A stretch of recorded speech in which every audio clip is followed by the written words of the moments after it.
Hi everyone, I'm here to do another featured card of the day, and today I'm going to be featuring Delta Species Charizard from Crystal Guardians. So, well, I'm going to talk a little bit about how Delta Species cards work. As you can see, this is a electric type Charizard. Actually, it's an electric and metal type.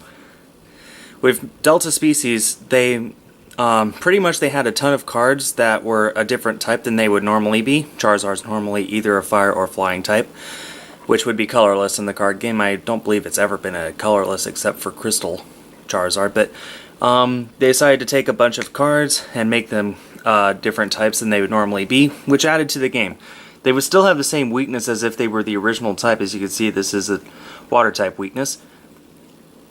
But they would have new types, so whenever you are up against an opponent, say you had an opponent that was weak to electric, which water usually is, then you would have Charizard that's weak to electric, and then the water type that's weak to Charizard, so, or the water type that's, yeah, you know what I mean. So, it really added to the game back in the day. It lasted for, I think, 3 or 4 sets. I know there was Delta Species, then there was Holon Phantoms, Crystal Guardians, and Dragon Frontiers.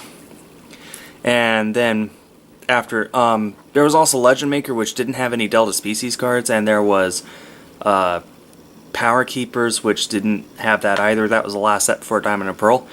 For what I understand, Charizard wasn't really that big of a card. It had this great ability. Once during your turn, when you evolve Charizard, Charmeleon to Charizard, you may look at the top 5 cards of your deck, choose as many energies you like, and attach them to one of your Pokemon.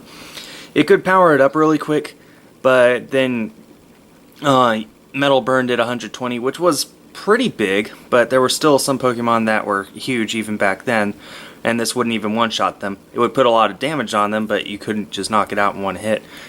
And I think that they tried to make this deck work, they just couldn't really, especially since it had a lot of competition. But, you know, it's Charizard, so who doesn't like Charizard? This is a reverse holo Charizard, that's why you see the little Crystal Guardians thing there. And the way you could tell if it's a reverse holo for the rares is the lettering is gold. So, I think that's it. That's all I have to say about this card. I really do love this card. I love the artwork of all of Delta Species Pokemon. That's it for now. I have a few cards coming in the mail, including one that should finish up a set. And hopefully by this time next week, I'll be making another feature video showing off my latest addition to my Pretty set. So, thanks all for watching.